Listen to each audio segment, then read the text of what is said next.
O Senhor esteja convosco. Ele está no meio de nós. Proclamação do Evangelho de Jesus Cristo, segundo Mateus. Glória a vós, Senhor. Naquele tempo, alguns fariseus aproximaram-se de Jesus e perguntaram para o tentar: é permitido ao homem despedir sua esposa por qualquer motivo?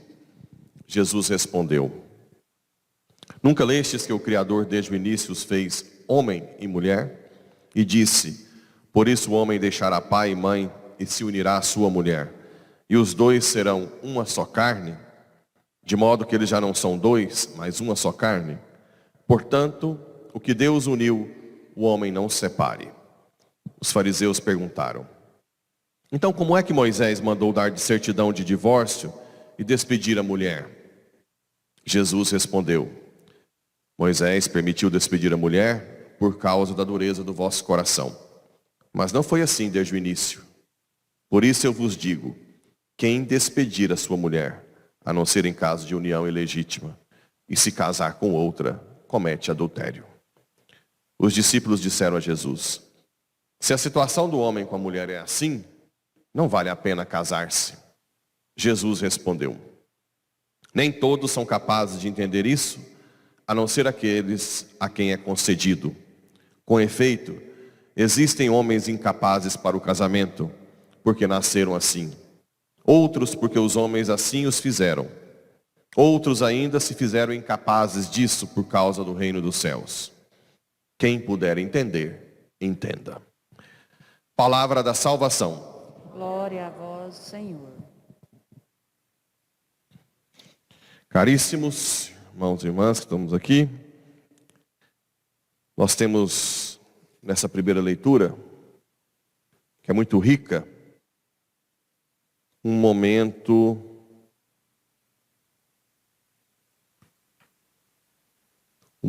interessante.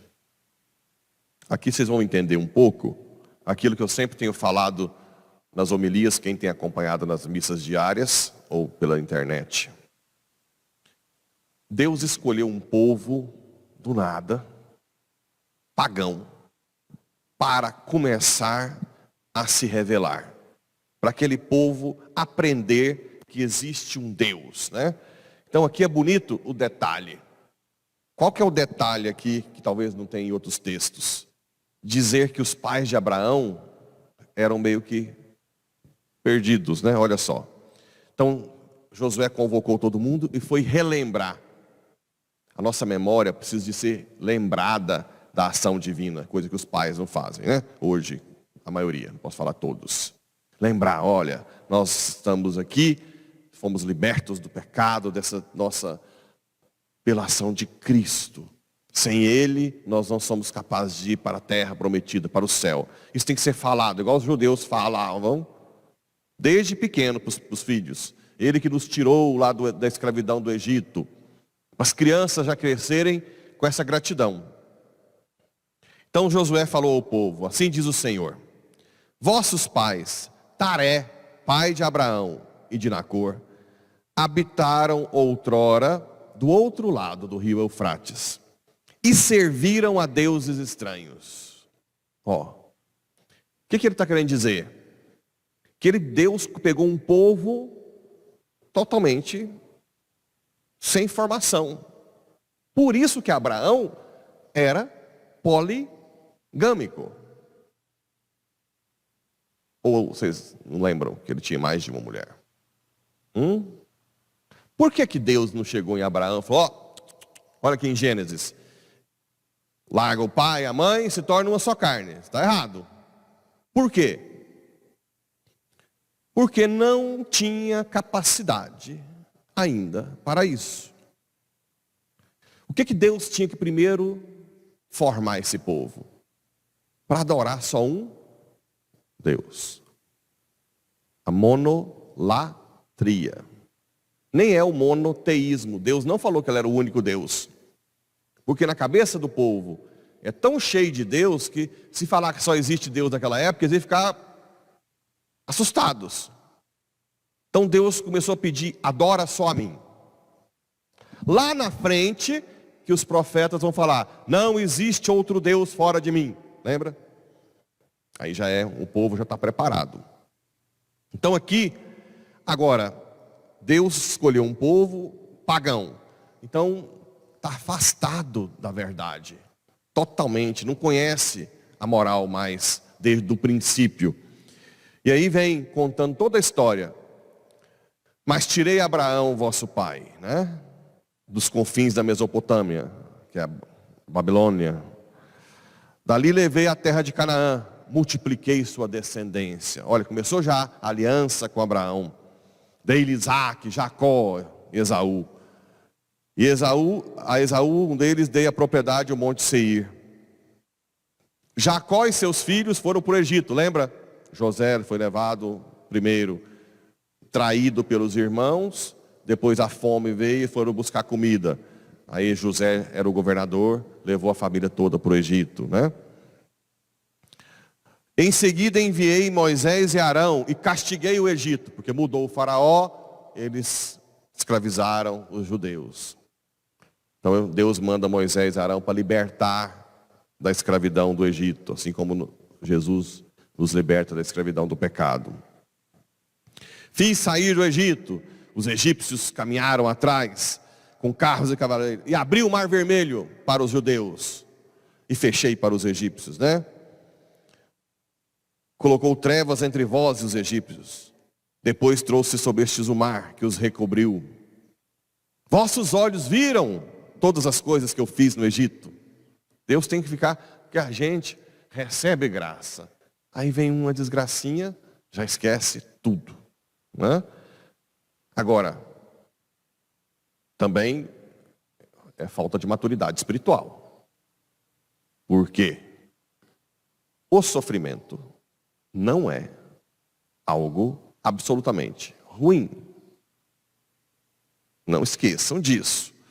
Então Deus dá as graças, milagres, para que você tenha um tempo, assim como Ele deu tempo aos judeus, para crescer na fé. Agora, se você fica só no milagre, e sei lá o quê, e não cresce na oração e na penitência, aí, na primeira provação, são aquelas sementes jogadas na pedra. Primeiro o sol, que não tem raiz, queima.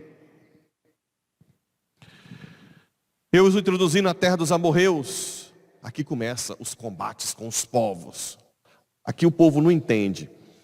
Ah, mas Deus manda matar o povo. Não, na verdade, ali para sobreviver precisa de combate. O mal já existe. O demônio já está ali. O que Deus tem naquele momento? Como é que Deus já vai falar de anjos, de céu? O povo não sabe disso não sabe nem que tinha um Deus. Então o que Deus tem ali para educar o povo?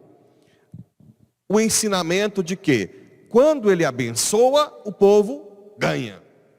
Porque Ele protege do mal. Quando Ele não abençoa, o povo perde.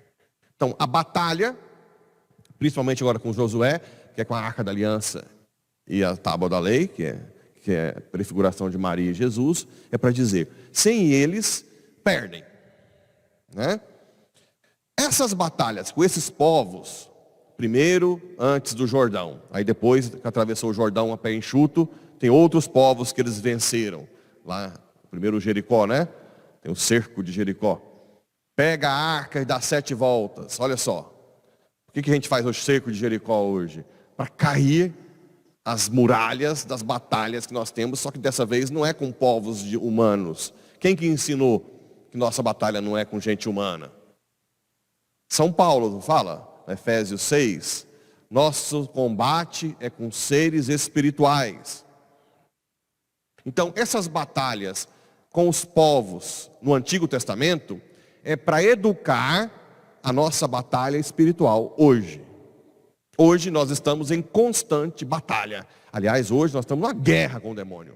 O demônio está o tempo inteiro tentando lá de cima destruir aqui embaixo. E um monte de gente zumbi que não está vendo o que está acontecendo no Brasil, por exemplo. O tempo inteiro tempo inteiro. Hoje eu não consigo ficar um tempo parado sem rezar o rosário, porque é um combate quase que contínuo. E gente aí preocupado com a sua vidinha, sem rezar, sem fazer penitência pelo Brasil, pelo mundo, e o demônio vindo igual uma jamanta, para destruir todo mundo. E aí vai filho de vocês, netos, tudo no embrulho. Porque eles não vão ter capacidade fácil de chegar até a virtude da santidade, não. Fiquem espertos. Ao contrário, abençoei-vos por sua boca e vos livrei de suas mãos. Abençoei-vos, né? Olha só, Deus mostrando que a dependência dele, a seguir atravessaste Jordão, chegaste a Jericó, mas combateram contra vós os habitantes dessa cidade. Olha o tanto de amorreus, ferezeus, cananeus e hititas. Eu não sei se vocês lembram nas leituras passadas que eles falaram que lá tinham os gigantes. As pessoas que habitavam na terra prometida, que até o povo, trouxe nós aqui para nós morrer lá, lembra? É tudo maiorzão, então tudo o povo reclama, tudo. Enviei à vossa frente vespões que os expulsaram da vossa presença. Olha que bonito. Aqui está uma história perfeita, como que Deus está formando aquele povo, na dependência dele, e que quem está com Deus vence as batalhas, né? E vos dei uma terra que não lavrastes, cidades que não edificastes. Aqui também é uma prefiguração do céu. Nós não preparamos nada do céu, está tudo prontinho para nós, né? Basta que nós lutemos no dia a dia com as batalhas, né? Para ser virtuosos. Bem, se você tem isso na cabeça, agora você vai entender o Evangelho. Até que a igreja é impressionante. Porque você vai pensar, o que tem a ver o Evangelho com isso? Tudo. O que fizeram o Evangelho com Jesus? A gente pode despedir a mulher? Não. Moisés disse que sim. Mas Moisés disse sim por quê?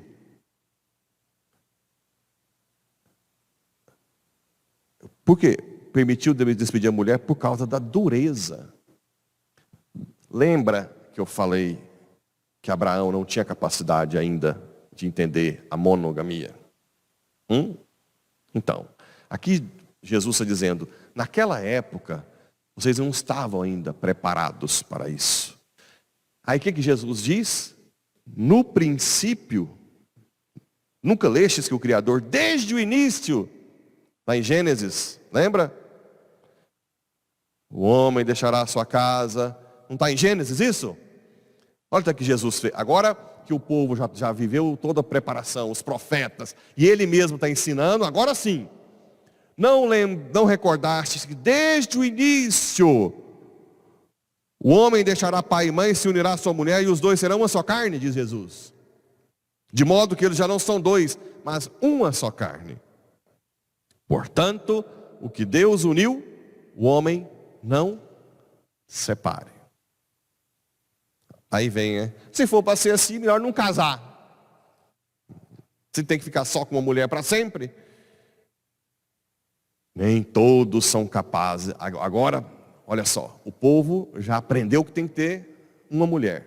Agora, Jesus vai mais longe. O que ele vai falar agora?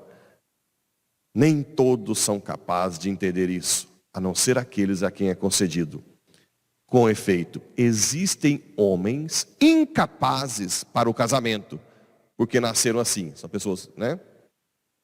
Outros, porque os homens assim os fizeram. Naquela época tinha os eunucos que ficavam com as rainhas, né? Que eram castrados. Outros ainda se fizeram incapazes disso por causa do reino dos céus. Agora pronto, hein? E São Paulo vai dizer o que lá? Eu, se fosse vocês, não casaria. Porque você pode servir a Deus completamente. Isso seria lá em cima, né? O amor total ao reino dos céus. Aqui, aqui quebra um tabu. Vou terminar com isso. Qual tabu? No Antigo Testamento era praticamente uma maldição ser estéril, não ter filhos. porque não tinha mais a descendência da terra prometida. Agora, a terra prometida não é mais aqui, né? Eu não preciso de deixar herdeiro dessa terra. A terra prometida é onde? Céu. Então o celibato não é estéril. O meu celibato só é estéril se eu não gerar pessoas que vão para a vida eterna. Entenderam? Eu só sou maldito, não é que se eu não tenho filho aqui para ter herança. Eu sou maldito se eu não levo a pessoa para o céu. Entenderam a esterilidade maldita? Que tem gente que leu, já vi casal que leu do Antigo Testamento e fala, nós somos malditos. Não, o casal maldito não é o que não tem filho aqui. É o casal que não leva as pessoas para o céu. Se não tem filho, pelo menos ou adota ou ajuda na igreja a converter outras pessoas. O casal hoje que é estéril é o casal que não leva outros para o céu. Porque a terra prometida não é mais aqui. Não precisa ter filhos. O casal que não tem filho não é maldito mais. Filhos humanos. É o casal que não reza, que não leva os outros com seu testemunho para a conversão. Entenderam? Isso muda completamente a perspectiva. Que São Pociano e São Santo Hipólito nos dessa fertilidade. Não de ser só muitos filhos aqui, que é bom também. Mas a fertilidade de gerar pessoas para o céu. Ofertório.